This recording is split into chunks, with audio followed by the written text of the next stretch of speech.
coffee in a gas station cup, sun coming up in my dash, mud on these worn out boots, pay stuff folded in the cash, dad's old cap on my seat, smells like dust and gas.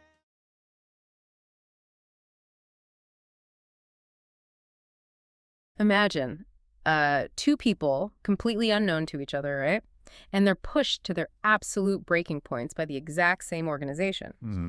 On one side, you have this 50-year-old aristocratic bank director. I mean, he's publicly warring in the Spanish press over millions of dollars, writing letters to the Pope, watching his wife leave him. And his own brother denouncing him in the daily newspaper. Yes, exactly. He's fighting this incredibly loud, visible, totally devastating external war. Right. But then on the other side, you have a 20-something girl sitting completely alone in a bathroom, hyperventilating in the dark. Yeah, that image is just haunting. It really is. She is utterly terrified that taking a nap on a Saturday afternoon is like a mortal sin that will literally condemn her to hell. Because her war is silent. It's totally internal, and it is actively destroying her physical body. It's wild. The contrast is just wild. And you, listening to this right now, are in for a seriously intense journey today, because on this deep dive, we are going to look really closely at these two completely distinct realities. We're going to unpack all of it. Yeah, we're going to analyze and compare the internal psychological journeys, the deep trauma, and the eventual evolution of faith of these two very different individuals. And, you know, the institution that got so inextricably entangled in both of their lives is Opus Dei. And I think the real value of placing these two source documents side by side lies in the massive generational and really cultural chasm between them. Right, they aren't peers. Exactly. Sure. We aren't looking at two friends who joined a study group and had a falling out.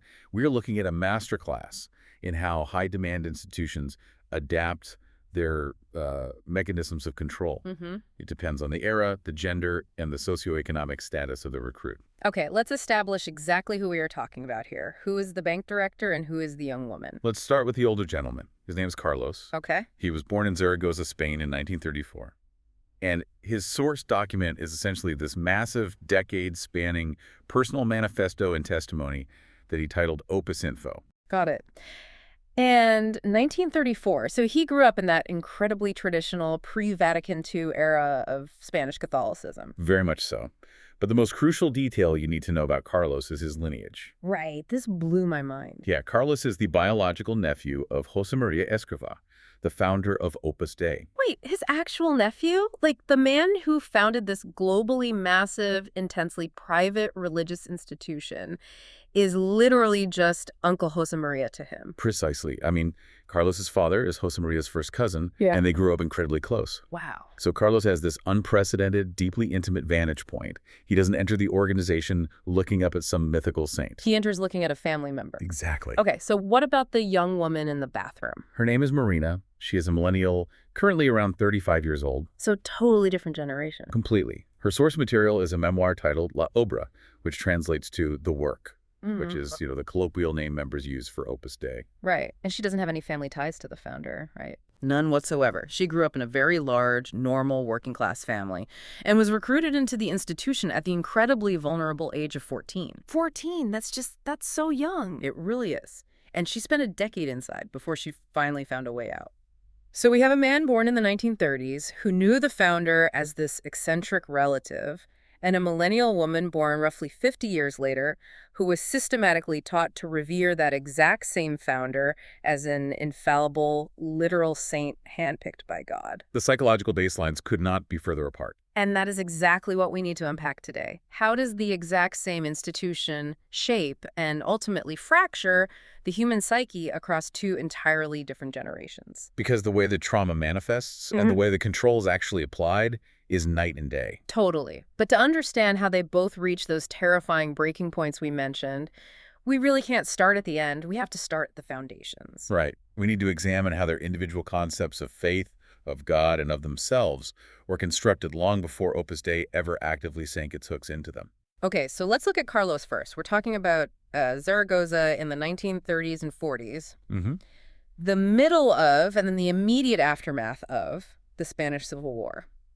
I have to imagine faith in that environment isn't exactly a private, quiet thing, right? It was the absolute opposite of private. For Carlos, faith is entirely structural. Yeah. It is completely inherited. Like it's just part of the society. Exactly.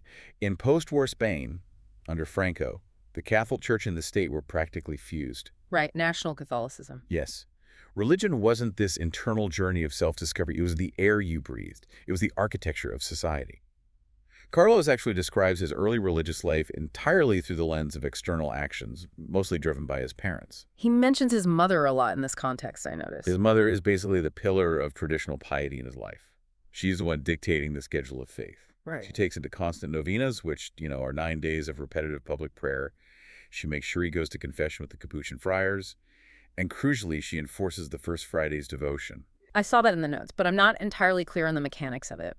What exactly is the First Friday's devotion, and why does it matter to Carlos's psychological baseline? It is a perfect encapsulation of pre-Vatican II traditional Catholic practice.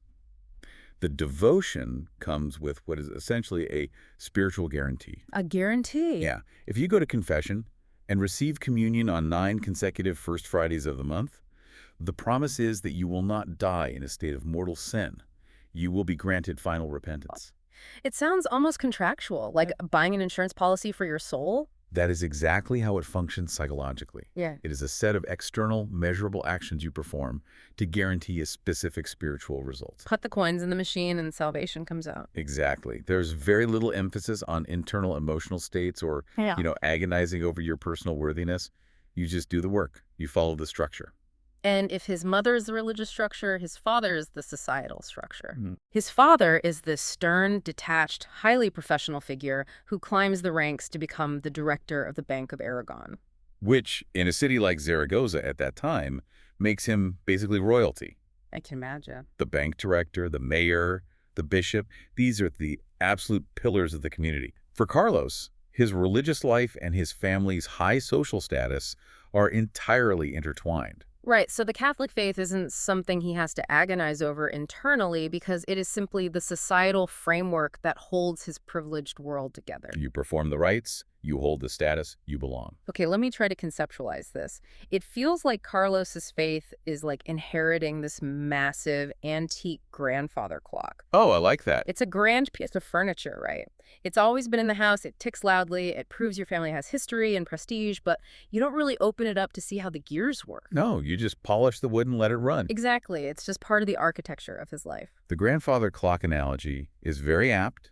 It is heavy, it is historical, and it exists outside of his own mind. But then we look at Marina. Her roots are in the late 90s and early 2000s. She grows up in a town called Miranda de Ebro in a massive family of 9 people. Yeah, completely different world. And there is a detail in her memoir that really stuck with me. They don't even have a dishwasher. And when she asks why, her father literally tells her, God gave us hands. Which is a statement that immediately establishes this theology of labor and physical sacrifice within the home. Yeah, but her faith isn't a grandfather clock. It's not this rigid societal institution. From the very beginning, Marina's faith is deeply imaginative. It's highly performative, and it is entirely internalized.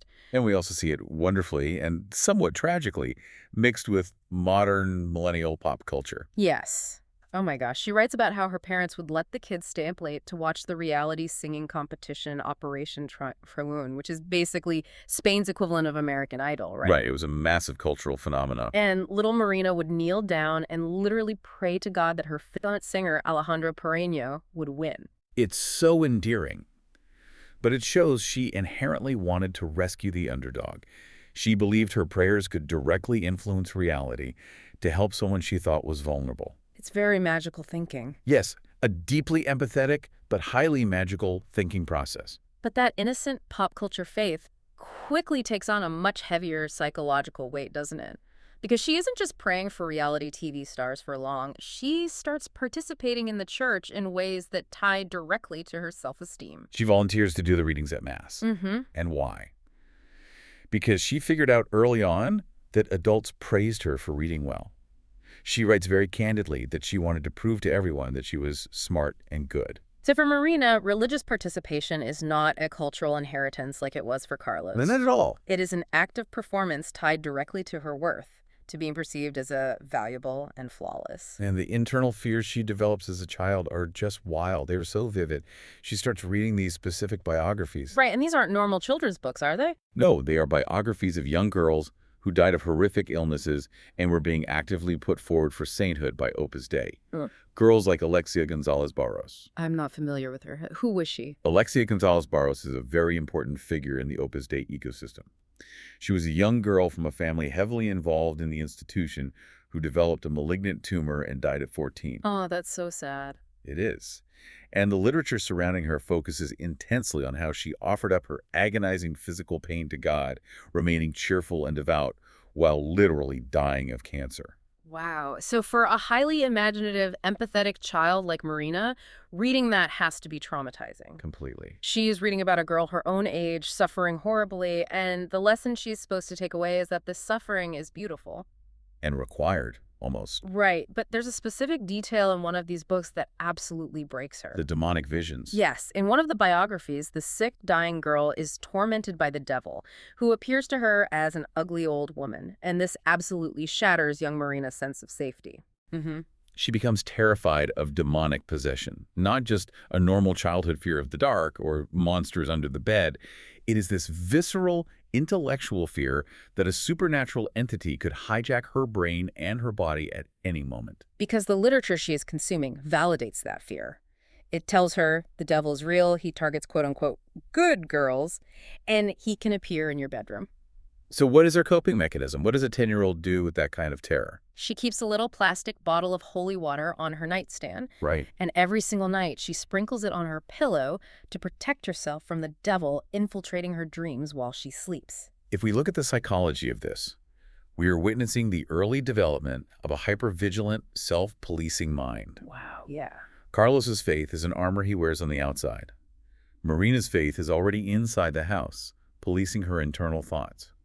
She develops a belief system where tiny, microscopic actions have cosmic consequences. Like the toast thing. Exactly. She writes about denying herself honey on a piece of toast at breakfast. She genuinely believes that this microscopic sacrifice is collaborating in the salvation of the world. That's a lot of pressure for a kid.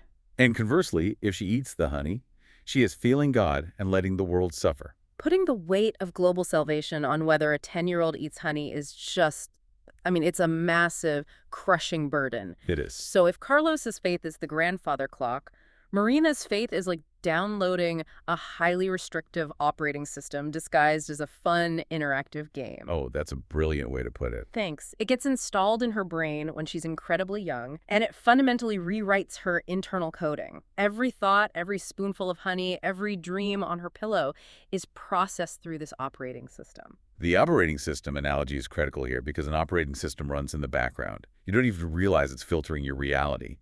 Carlos is dealing with external furniture. Marina is dealing with her own source code. To really drive home how different their baselines are, we have to look at Carlos's first real memory of Opus Dei itself. Because for Marina, the institution provides the books that give her nightmares. But for Carlos, it's 1948. He's 14 years old. His father comes upstairs to the living room and casually tosses a little book on the table. He says, "Look at this little book they gave me. My cousin Josemaría wrote it." And that book is the first edition of Camino the Way. It is a collection of 999 spiritual maxims. Right. It is the absolute foundational text of Opus Dei, a book that millions of people around the world would eventually come to revere as a spiritual masterpiece, treating every sentence as divine revelation. Millions of people revere it. But what does 14-year-old Carlos do? He glances at it, shrugs, puts it down, and goes outside to play with his friends. Yeah, he couldn't care less. It's completely mundane to him. Why would it be mystical?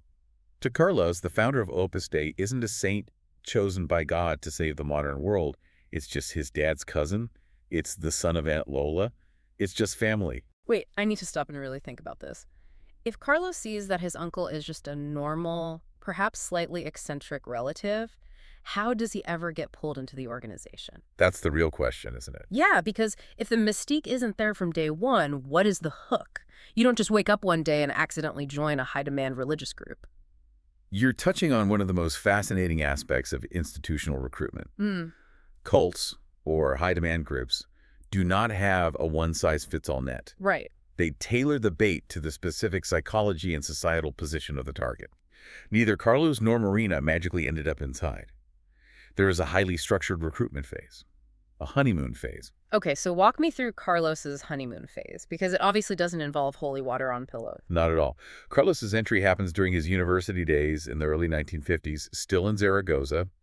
He is studying law, following in the footsteps of the regional elite. He gets invited to a place called the Miraflores residence by a classmate.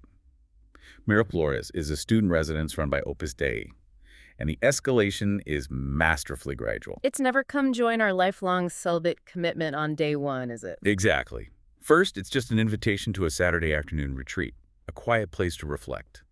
Then, he starts going there to watch movies on Sunday afternoons because they have a projector and it's a great social environment. Just hanging out. Yeah.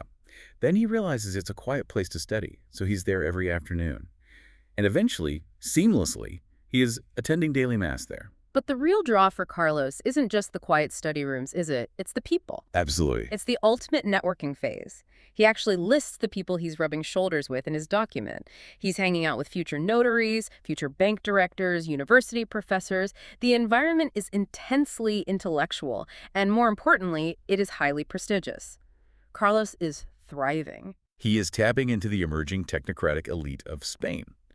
During this period, Opus Dei members were beginning to occupy highly influential positions within the Franco government and the Spanish economy. Wow. Okay. Carlos isn't joining a fringe sect. He is integrating himself into the halls of power. There is a specific term he uses during this period that I found kind of hilarious, but also very telling.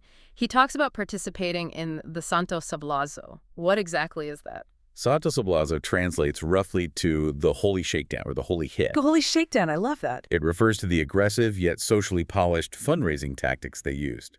Carlos and his wealthy friends would leverage their vast social and familial contacts to raise massive amounts of capital. So they were like rainmakers. Basically, they were soliciting huge donations to help the Opus Dei members buy real estate, start prestigious schools, and open more residences like Miraflores. So his relationship to the group at this stage isn't really about deep theological obedience at all. It's highly social, it's financial. He is acting as a patron, and let's be honest, it has to be heavily driven by the social capital of his uncle, right?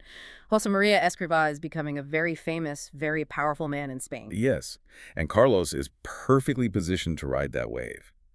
But his view of his uncle remains deeply grounded in familial reality, which leads to their incredible anecdote about Josemaría visiting Zaragoza. Oh, this story perfectly captures the dynamic. So Josemaría arrives in the city, and the local Opus Dei members are treating it like a papal visit. Totally. There is this dramatic, heavy, completely silent hug between Josemaría and Carlos's father that lasts for several minutes. It's this performance of profound spiritual gravity.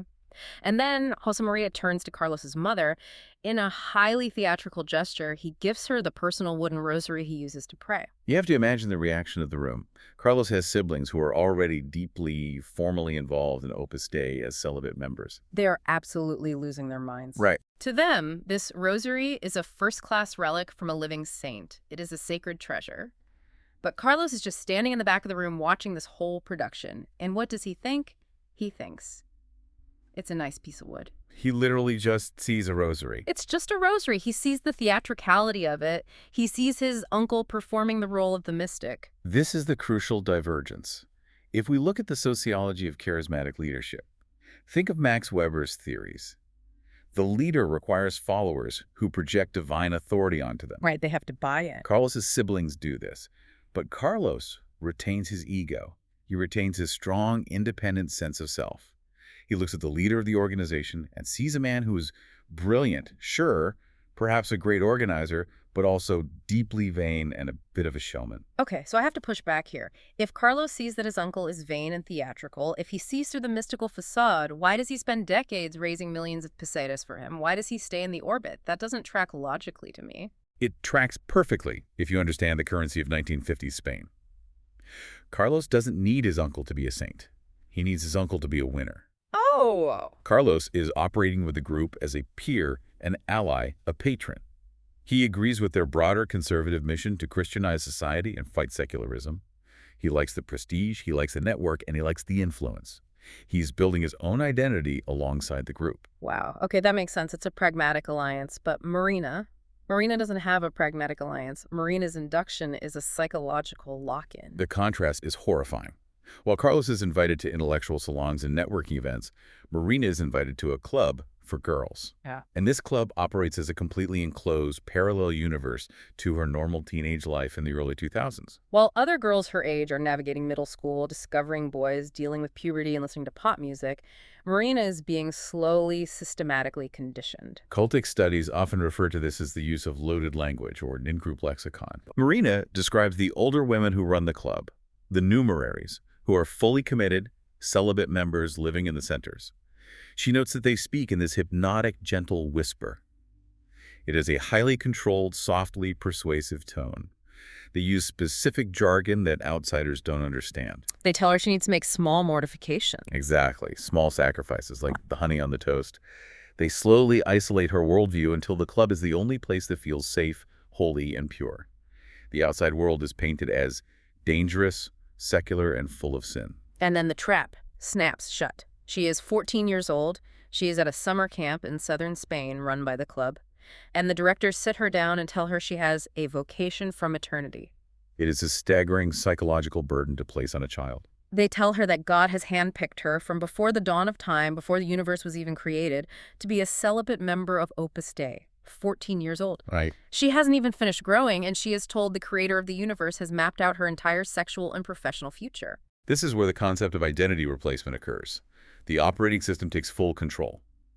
For Marina, saying no to these smiling, whispering women isn't just turning down an invitation to a youth group. No, it's much bigger than that. Because of her deeply internalized fear of the devil, her obsession with the dying martyrs, and her desperate need to be perceived as good, she genuinely believes that saying no to this vocation is a one-way ticket to hell. She believes she is literally saying no to God's face. If she declines, she is choosing damnation. And yet, even in the face of this cosmic terror, Marina shows this incredibly sad, desperate spark of agency. It's a moment of profound psychological survival. It broke my heart reading it. The directors tell her she should be a numerary. In practical terms, that means when she comes of age, she will have to leave her family, live permanently in an Opus Dei center, hand over 100% of her money, and be strictly celibate. She panics. The thought of moving into the center terrifies her. So what does this 14-year-old do? She bargains with God. She negotiates her divine vocation. She talks them down. She says, I can't be a numerary, but I'll be an aggregata, an associate. We need to explain the mechanical difference here because it's important. An aggregata still makes the lifelong commitment to celibacy. They still hand over their future income. They still adhere to the grueling spiritual norms. But they don't have to live in the center, right? Correct. They do not have to live in the center. Yeah. They usually live with their families or on their own, often because of family obligations or, historically, a different socioeconomic background. And Marina views this negotiation as a massive victory. She writes that she felt like she had dodged a bullet. She thinks she won. Yeah, she thinks she has outsmarted the system because she gets to sleep in her own bed at her parents' house. But in reality, she has still signed over her entire life trajectory, her sexuality, and her autonomy before she is even legally old enough to drive a car. She avoids the physical center, but she cannot avoid this psychological prison. And the immediate aftermath of this commitment is so telling. She doesn't feel euphoric. She feels like an imposter. She buys this fake Quicksilver black hoodie from a street market, and she starts wearing it constantly, pulling the hood up, using it as a physical shield against the world. She writes that she felt like the Scarecrow in The Wizard of Oz. A creature without a brain, just stuffed with straw, trying to act like a real person. She felt like an imposter who had somehow tricked God into choosing her, because she knew deep inside she wasn't the perfectly holy, pure martyr they told her she was. She was just a terrified kid in a fake hoodie. This perfectly encapsulates the difference in their orbits. Carlos's ego is amplified by the group. He is the wealthy patron. Right. Marina's ego is actively dismantled. She's taught that the founder is an infallible saint, the directors speak for God, and she, by her very nature, is flawed, fraudulent, and fundamentally unworthy of the grace she's been given. Okay, so they are both firmly in the orbit now. Carlos is the well-connected nephew, raising funds and dining with bank directors. Marina is the terrified teenager hiding in her hoodie, convinced she owes God her life. But once you are fully inside a system this rigid, the honeymoon ends. It always does. The architecture of control begins to exact a toll. And how that control is enforced is entirely dependent on what the individual values most. Exactly. The system is highly adaptable. It identifies the leverage points. For Carlos, a man of society, the pressure is applied externally. It is political, familial, and financial. The family friction is where the cracks first start to show for Carlos, isn't it? Yes. He watches as his uncle, the founder, decides to make a highly controversial move regarding their family name. Josemaría was born Josemaría Escrivá Albás. Albás is Carlos's family side. But as Opus Dei grows in wealth and power, Josemaría decides to change his surname. He alters it to sound far more aristocratic. Josemaría Escrivá de Balaguer. In traditional Spanish society, this isn't just a quirky rebranding. Surnames carry intense historical weight. Discarding your mother's lineage to hyphenate your father's name with a geographic location is a deliberate attempt to manufacture nobility. And it doesn't stop there. Josemaría then petitions the Spanish government and successfully acquires an actual aristocratic title. He becomes the Marquis of Peralta. Which deeply, deeply alienates the Albás side of the family, Carlos's side. The founder essentially distances himself from Carlos's family line, the humble origins he always preached about, to pursue an aristocratic lineage. It is a massive contradiction to the theology of finding holiness in ordinary, everyday work. Carlos sees right through this hypocrisy. It offends his sense of Aragonese honor. He even confronts his uncle's brother about it. He asks, "Why are we chasing noble titles?" And the brother basically shrugs and says, "Don't complain, just use my brother's influence to get ahead in life." The mask slips. The spiritual mission is revealed to have a deeply pragmatic, ambitious core. Carlos finds this incredibly distasteful. He writes in his document that it is profoundly incorrect to prosper economically or socially by using the church. So he sees the flaws, he sees the vanity. But here's the thing. He stays. He stays sympathetic to the religious mission. He stays because the control hasn't become punitive yet. He is annoyed, but he is not yet threatened. However, the institution is slowly, methodically encircling him. It starts with social isolation. Well, when Carlos marries his wife, who is an Opus Dei supernumerary, meaning a married member, he begins to notice a shift in his social calendar. All of his old non-Opus Dei friends are systematically pushed out. They just stop getting invited to dinner. Yes, and they are replaced entirely by Opus Dei couples. The organization creates a complete echo chamber around his marriage and his social life. If you control a man's peers, you control his reality. It's a slow external encirclement. You don't realize the walls have closed in until you try to leave the room. Now, contrast that external encirclement with Marina.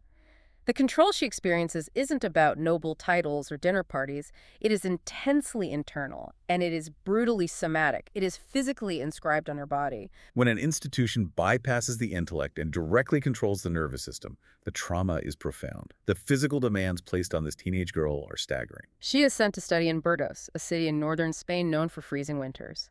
And she is forced by the rules of her commitment to take freezing cold showers every single day. And she has to wear a cilice. Let's explain what a cilice is, because it sounds medieval to a modern listener. It is medieval. It's a chain made of wire with inward-pointing metal barbs, and Marina is required to strap this tightly around her upper thigh for 2 hours every single day.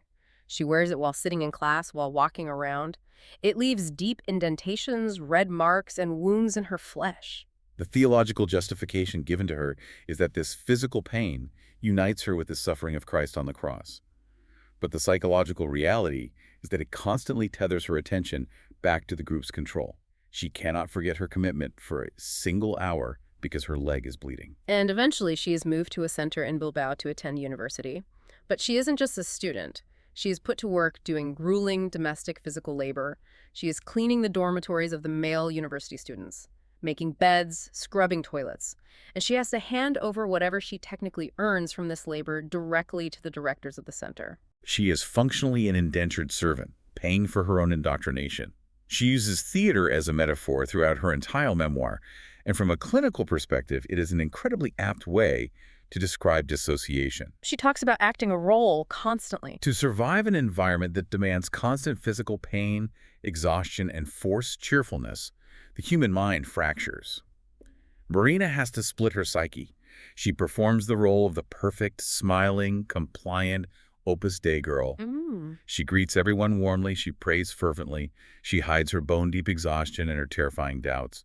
And to maintain that performance, she has to completely dissociate from her physical body. Her body becomes a machine that she operates from a distance. And because she dissociates from her body, her trauma has nowhere to go but to manifest in horrific physical ways. The body keeps the score, right? She develops intense stress-induced asthma, she can't breathe.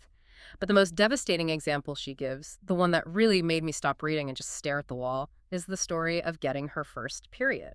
It is a profound, tragic illustration of alienation from one's own biology. She is 12 years old when this happens. She's in the middle of a classroom. This is before she formally commits at 14. But she is already deeply steeped in the club's culture, reading the books about the dying martyrs. She suddenly starts bleeding heavily. But she's been so disconnected from normal human biology, so utterly focused on spiritual purity and the heroic deaths of sick girls, that nobody has ever explained menstruation to her. She lacks the basic biological vocabulary to understand what is happening to her own body. She genuinely believes she is hemorrhaging. She equates the blood pooling in her clothes to bleeding out like a dying martyr. She thinks of the sick girls in the biographies. She thinks she is literally rotting from the inside out because her body is a dirty vessel. She sits in the classroom, paralyzed with terror, waiting to die. This raises a critical point about systemic abuse, particularly purity culture. When an institution teaches a child that their body is an enemy to be conquered, through cold water, barbed wire, and extreme modesty, natural biological functions become sources of terror and deep shame. She is alienated from her own womanhood before it even begins. She views her own biology as a punishment. I want to pause here. I want you, the listener, to really think about the nature of a trap. If someone locks you in a physical cell, you know you're in a prison. You can see the iron bars, you can rattle them, you can plot an escape. Carlos can see his opponents. He can look at his uncle pursuing a marquee title and say, that's vanity, that's wrong. He can judge the system. Right. But Marina's opponent is a voice inside her own head. She has been told repeatedly by women she trusts that the voice demanding she wear a barbed chain, the voice telling her her body is dirty, is God. If the walls of your prison are made of your own guilt, how do you even know you're trapped? How do you escape a prison when the warden is your own conscience? That is the genius and the absolute terror of high-demand psychological control. It demonstrates how adept the organization is at utilizing both ends of the spectrum. For a powerful, externalized man of the world like Carlos, they use systemic leverage social networks, peer pressure, access to capital. They build a wall around his life. For a vulnerable, imaginative young woman like Marina, they use identity erosion and somatic control. They bypass the intellect entirely and hijack the nervous system. But a system this rigid, a system that demands this level of absolute unquestioning compliance, is inherently unstable. It eventually demands more than the individual can give. The tension builds, the demands escalate, until the beam finally snaps, which brings both Carlos and Marina to their absolute breaking points. Let's examine how Carlos's breaking point unfolds, because it plays out like a corporate thriller. It happens in 1984. Carlos is in his 50s now. He is an established professional. He decides to start a regional cultural and economic magazine in Aragon called Mirador. And because he is Carlos Albás, he doesn't just start a newsletter in his garage. He goes to his massive network. He secures promises of substantial financial backing from high-ranking Opus Dei executives at the major Spanish banks. Specifically, he secures commitments from men like Sancho Dronda, who was deeply influential in the savings banks, and Luis Valls Taberner, who was a legendary figure in Spanish banking, the head of Banco Popular, and functionally the chief financier for Opus Dei's massive institutional growth. Carlos gets the green light, the magazine launches, they hire staff, they print issues, and then suddenly the Opus Dei banking elite pull the funding.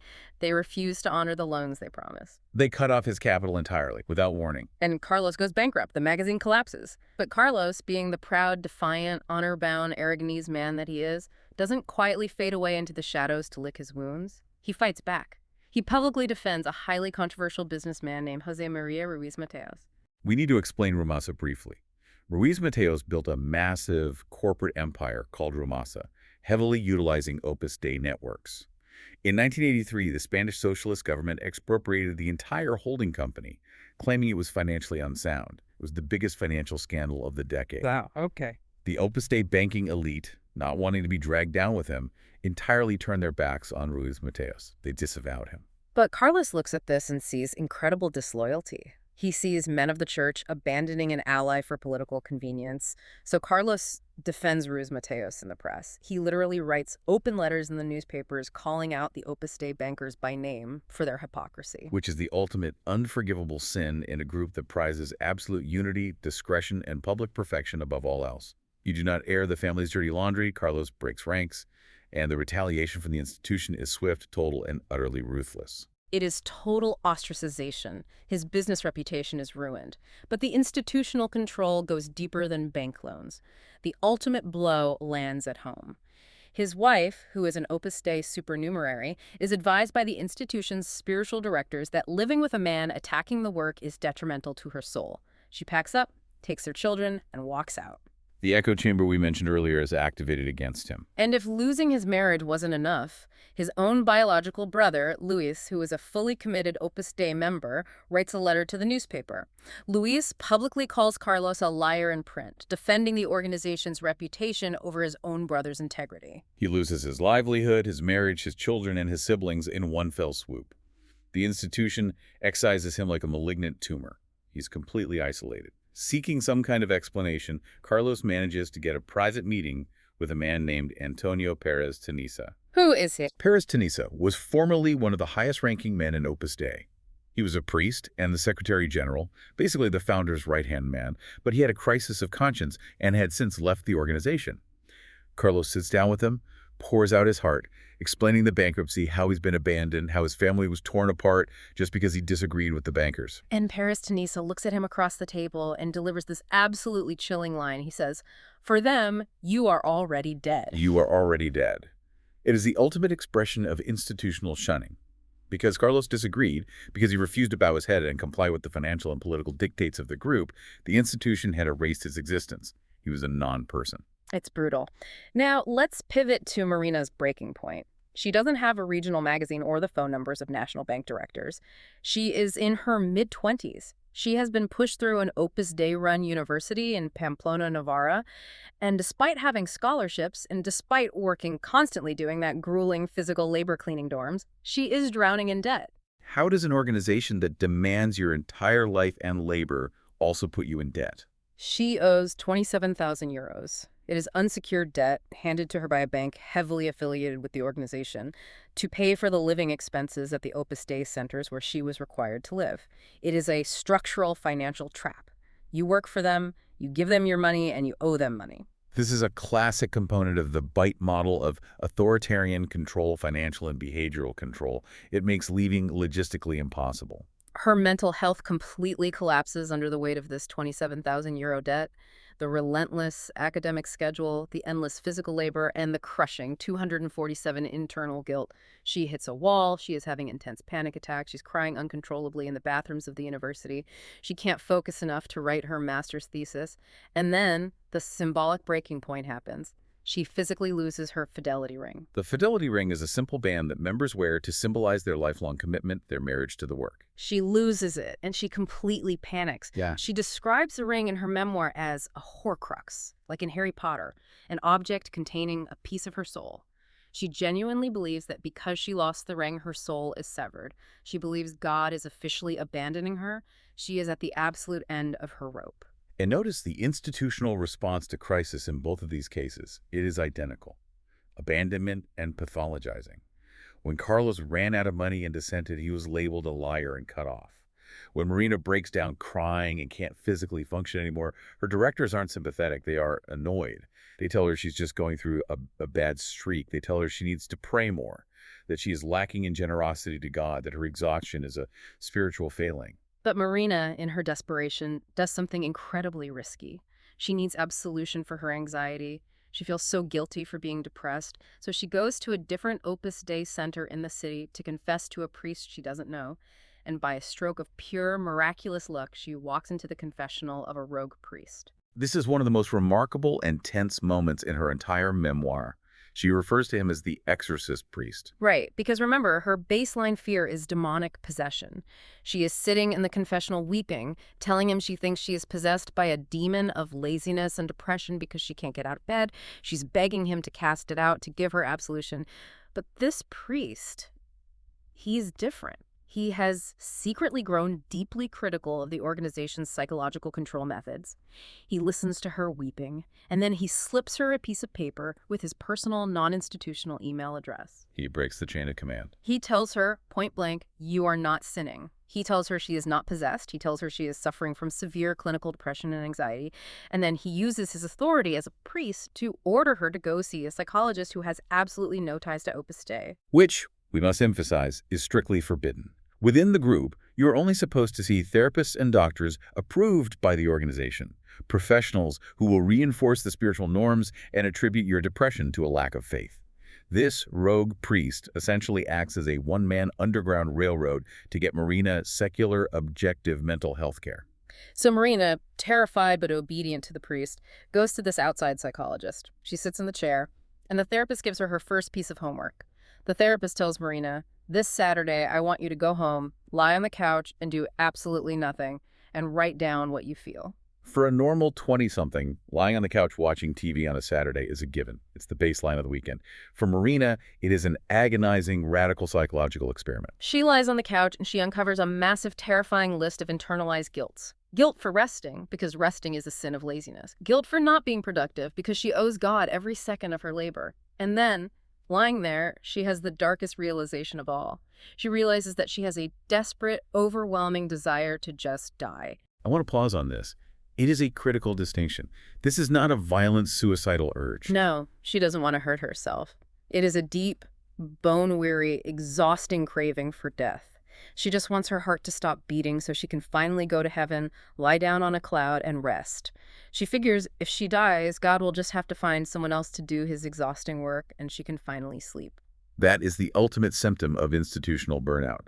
When a 20-something woman views physical death merely as a retirement plan from religious obligation, the psyche has been pushed past the limits of human endurance. It is utterly tragic. At the exact same time Marina's having this realization, decades earlier, Carlos is writing in his diary. His business is gone, his family is gone. He writes, condemned to loneliness.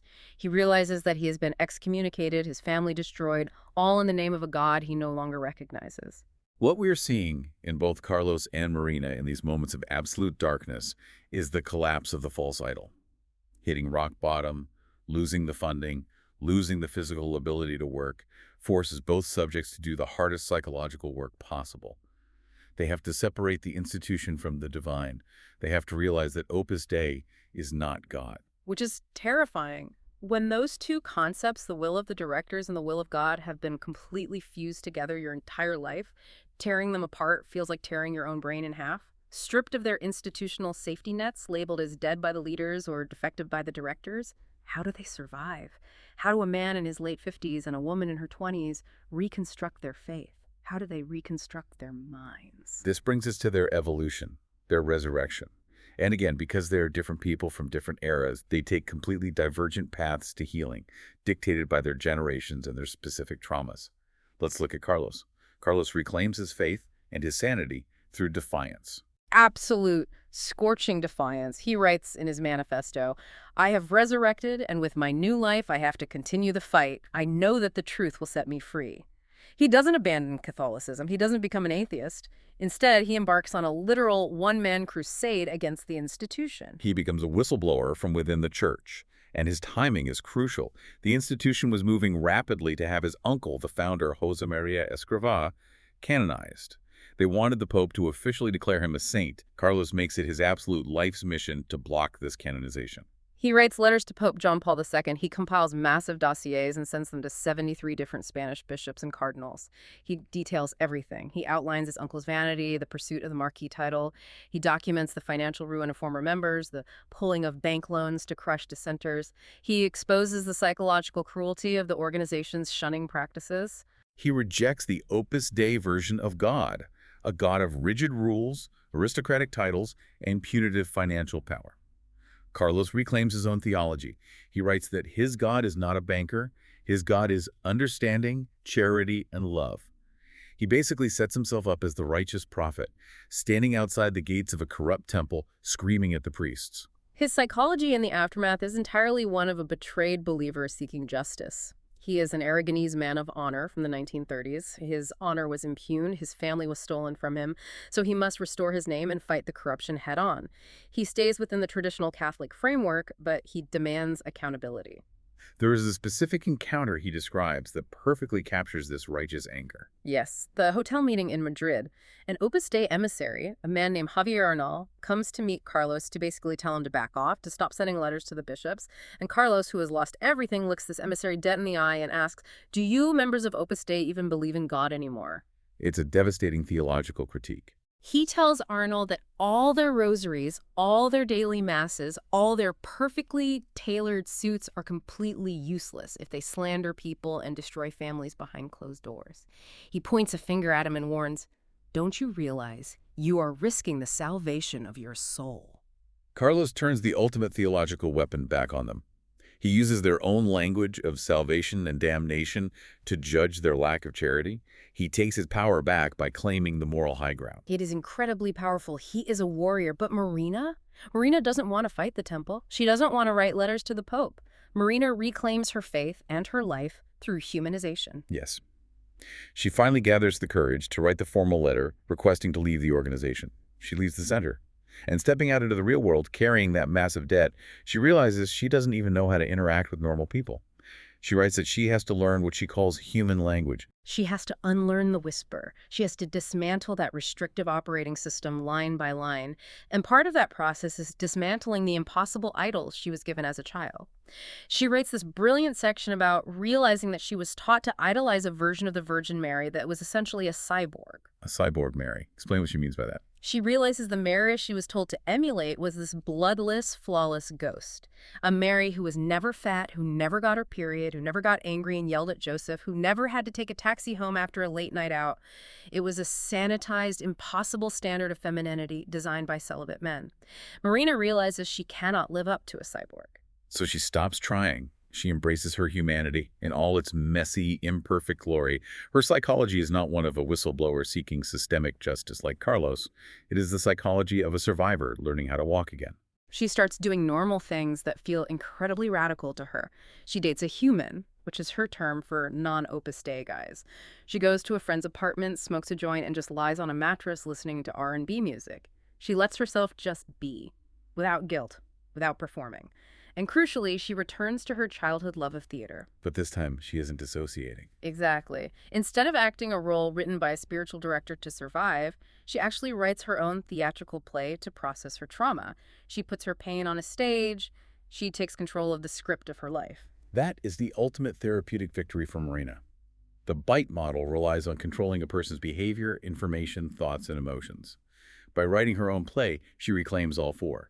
She stops being the compliant actor in someone else's oppressive drama and becomes the playwright of her own reality. There's a scene at the very end of her book that gave me absolute goosebumps. It shows that healing isn't just a clean, linear upward trajectory. She goes to a regular Sunday Mass in Madrid just to see what it feels like to be in a church again. And across the pews, she spots her ex-boyfriend, a guy who is still deeply embedded in the Opus Dei world. She tries to be normal. She tries to walk up and say hello, but her throat physically closes up. The somatic trauma returns instantly. Her body remembers the control. Even if her mind has moved on, she can't breathe. She has to sit down and put her head between her knees just to get air into her lungs. A normal, kind woman in the pew hands her a tissue. And as Marina is recovering and walking out toward the exit, she sees a little girl sitting quietly in the pew. Marina bends down and with a hoarse, traumatized voice, she whispers to the little girl, "Don't trust them, they are all the same." A warning from survivor to the next generation. It is her small act of rebellion. And then she walks out into the sunlight. She gets into her cheap, beat-up used car, and she drives away blasting Cher's song Believe at top volume. She's finally out of debt, she is out of the system, and she is truly free. Do you believe in life after love? It's a magnificent cinematic image of liberation. So bringing this all together, looking at these two massive, sprawling lives, I want to propose a thought to you. Carlos and Marina both escaped. But it feels like Carlos escaped the prison and then immediately set up a tent right outside the front gate so he could yell at the guards for the rest of his life. While Marina escaped the prison, got in her beat-up car, and drove to a different country entirely to learn a new language and listen to Cher. Is one way of evolving your faith, of surviving systemic trauma, healthier than the other? This raises a profoundly important question about how human beings process systemic betrayal. And honestly, I don't think it's a matter of one being objectively healthier or better than the other. It's a matter of generational context and the specific nature of the wound. Carlos, as a man shaped by the 1930s, defined himself by duty, honor, and public standing. The institution attacked his public standing. Therefore, for him, healing required confronting the institution to restore the objective truth. He had to defend his honor. He needed the world to know he was right and they were wrong. He had to fix the record. Precisely. But Marina, as a millennial shaped by intense, internalized psychological conditioning and physical burnout, defined her crisis in terms of mental health and identity loss. The institution attacked her sense of self. For her, healing didn't require defeating Opus Dei in the press. It required establishing strict personal boundaries, restoring her bodily autonomy, and prioritizing her own psychological well-being over fighting an unwinnable war. Carlos had to fix the record. Marina had to fix herself. Wow. Okay, let's recap this incredible journey for everyone listening. We started by looking at how one single institution can mold the human psyche in drastically different ways.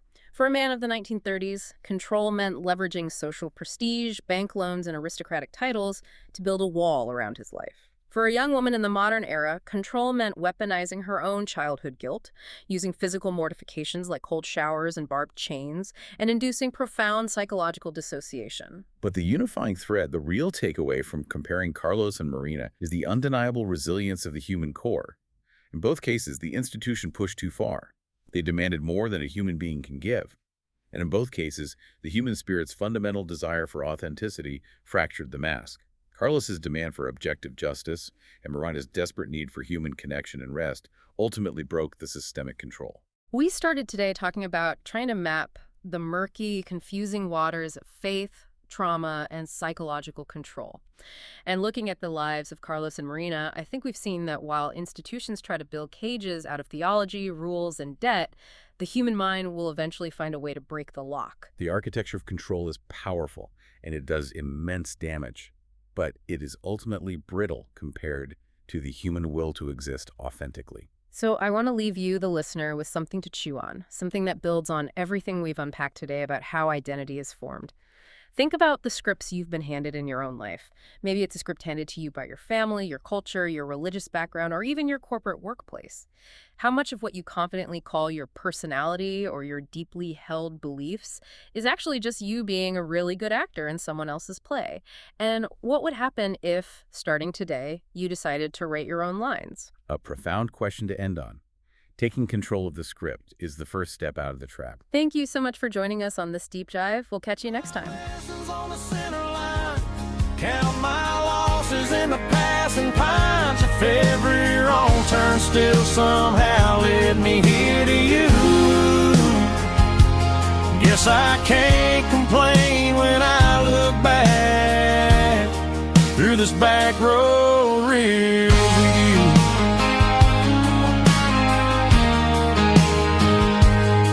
First scar on my knuckle from a fight that